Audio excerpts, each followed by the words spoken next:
Hey, today we'll go over the newest major order together. We'll also talk about the Arrowhead discussing saved loadouts, talk about a potential future tease from the developers, and see if the newest SMG, the Reprimand, has any issues. There's much more to talk about. If you can't support the channel, please tap the like button below at any point and subscribe with notifications on.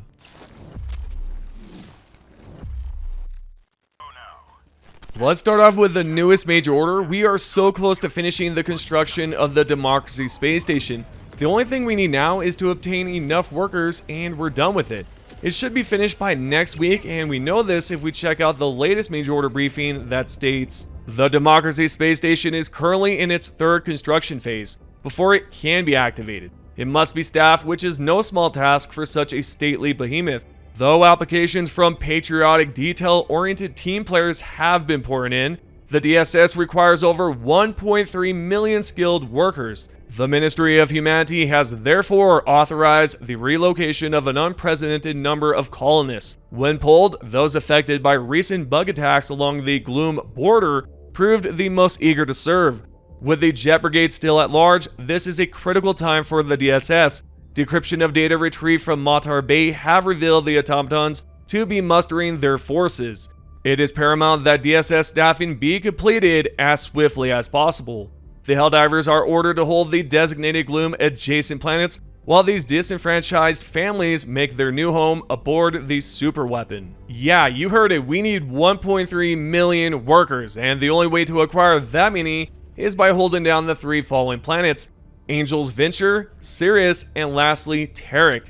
Not only that, we also need to defend against a whopping 8 attacks from the Terminids. I suspect the bugs will be pushing hard to get to the other planets that I've just listed, so it's crucial to head over to the 2 planets currently under attack.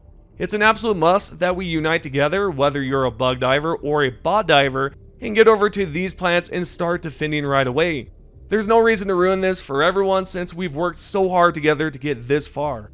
I think it's going to be a fairly decent major order that we'll be able to get done since there's always more bug divers, but any help at all would be great.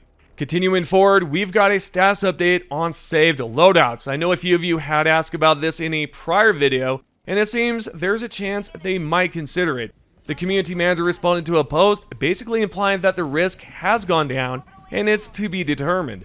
He wrote this in response to a player. Previously, the reply to saved loadouts was a no, then it turned into a we might when Pillin responded to a few queries about it here and on Reddit. I'd consider it TBD. The message back then was primarily that we wanted to encourage players to use as much as the equipment as possible instead of using a small selection of favorites. With the latest successful patches, however, the utilization of equipment has become a lot more varied again. So I would think that risk has gone down significantly. Well, what are your thoughts on this? I personally would love to have saved loadouts so that I am able to choose my loadout instantly without having to select each stratagem every single time. For instance, if I'm doing an eradicate mission, I can select a saved sentry loadout to get right into the action as soon as possible. Or if I'm doing a search and destroy mission, I'll be able to choose my explosive loadout and get straight into the mission without taking any time to select it. I'm sure for some of you it might not be a huge deal to have saved loadouts, but I'd love to be able to save my custom loadout. Now, I'm not arguing that it's an absolute must-have feature as of right now, yet I am saying it would be great to have this feature at some point down the road, if only if Arrowhead feels like it's absolutely necessary to add. Let me know if you would like to see this or why you wouldn't want to see a feature like this in the game. Lastly, Twinbeer responded to another player who mentioned it would be a step in the opposite direction to add it, to which the community manager replied back with, "Indeed, there are many parameters and angles to that, which I'm sure is why a decision hasn't been made. Better to wait with some things, there aren't a dire need for them to rush them." I don't think it would be a step in the opposite direction, considering it's not a game changer in terms of changing weapon stats, nerfing, or whatever, or removing a feature, or anything like that. I think it's a small, very small change that a majority of you would like to see. I get that you're supposed to choose stratagems based on the mission, and that's why I believe it would be good to have. If a new mission comes out, you can create a loadout based on that mission type. If a new stratagem is released, you can update your saved loadout. So really, it's really not an intense change that would ruin the game by any means. But as I've said, I'd love to see what you all think about this, so tell me what your overall thoughts are on this. Speaking of futures, we might see an Arrowhead developer update post to give us all some sort of idea on what their plan is for the future. The CEO, Shams Georgiani, responded to a member's post on X, asking if there's any chance that the developers could give us some kind of tease about the future now that the Arrowhead devs are no longer working on the 60-day plan. And Shams basically responded with, "Noted." Now, hopefully that is being considered so we can get an idea of what they're planning.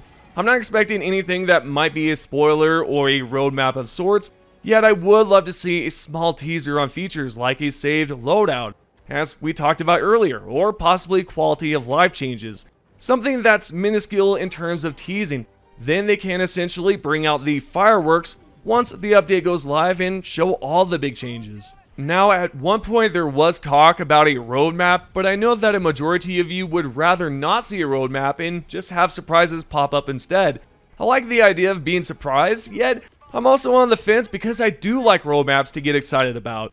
They could do a roadmap if they only reveal smaller features they have planned, then hint at the bigger ones to keep us thinking about what they have in store. This way there's no big reveal and they can keep the surprise hidden until it's released at their appropriate time. I think that might be a good way to reveal a roadmap so nothing huge is revealed. Okay, with that aside, I do have a small topic to bring up that might be worth mentioning. There seems to be an issue with the cape designs. I've noticed this before, about perhaps 2 to 3 months ago. The capes have a weird line that goes sort of around the logo, as you can see here. I tried switching the visuals to see if it's a problem with sharpening or the quality settings, yet nothing changed. I'm sure it's not a big problem, but it is slightly annoying to see the capes all messed up like this. I'm currently playing Helldivers 2 on console, so I couldn't really tell you if it's an issue on console specifically or for PC. But for all the PC players out there, let me know if you are experiencing this bug as well, and if so, whether it is fixed when changing your settings around. I'd like to know and figure out if there's a way to resolve it, or if we'll need to wait for a hotfix to arrive. Next up, how about we discuss stratagems? It's been quite a while since we've all received a new stratagem. Sure, we picked up 2 new stratagems recently from the Chemical Age of Warbond, but we haven't earned one from a major order like we did with the Orbital Napalm Barrage in quite some time. With that said, do you all recall a post that the CCO and developer Mr. Pillisted revealed back in May? If not, let's check it out. There was a hint at a stealth bomber. We could see the model and everything. This is something I would like to see have eventually. Currently, it's actually in the game, not the stratagem itself, but instead the model can be found on biomes, though it's rare to find. There's a player by the name of Eternity that came across this rare finding of the Sieve Bomber. It's incredibly hard to come across, and this is the destroyed version of it. So imagine having a stealth bomber that can drop heavy bombs. Realistically, a stealth bomber can carry up to 40,000 pounds of ordnance, such as guided bombs and even nuclear bombs. It would be absolutely bananas to see that in the game, and we could have a more powerful bomb drop than just the 500 kg bomb, perhaps a 10,000 kg bomb, with maybe a longer cooldown given that the bomb would be 10 times more powerful and lethal.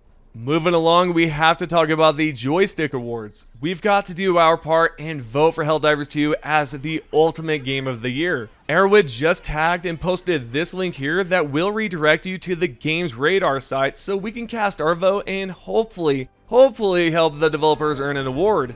All you have to do is click on this link, which will be in the description in this video. You'll see Games Radar, and then you'll want to click Start Voting. You'll see at the top here it says Best Game Adaptation. You can choose to vote or click Skip Vote, which will bring you to the next voting option for Ultimate Game of the Year. You can select your choice on this page. For Helldivers 2, I had to go towards the bottom to select it. Once you've selected your choice, then you'll go down to Submit. By submitting, you will also receive a free gaming ebook. Just provide your email and you'll receive one. So if you haven't done this just yet, do it now. Vote for Helldivers 2 as the ultimate game of the year, and you get a free ebook, and plus, you're going to make the developers proud at Arrowhead, so do it now. Now we must cover the newest SMG known as the Reprimand from the Truth Enforcers Warbond.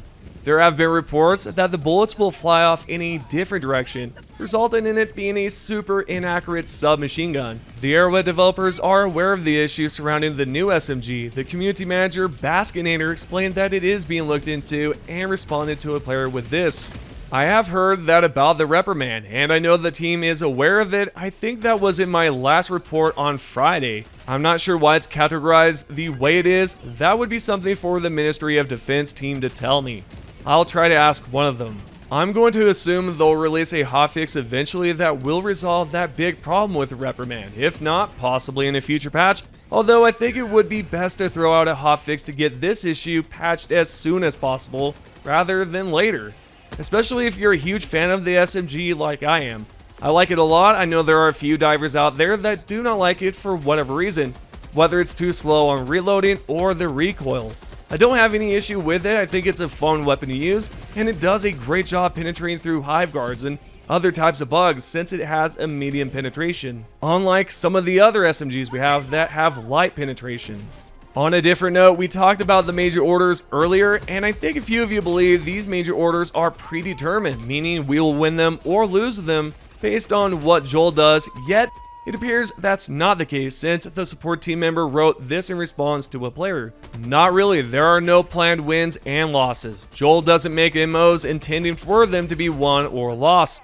Some will be easier and some will be harder, but the outcome is never predetermined. So it looks like we are making a difference when we play. It's not determined beforehand. Maybe there's a chance it is for some things. For instance, the DSS might be predetermined, but that's just a guess. Alright, we are now going to cover your loadout suggestions. The recommended loadout I have today comes from a 74-year-old Helldiver named Will.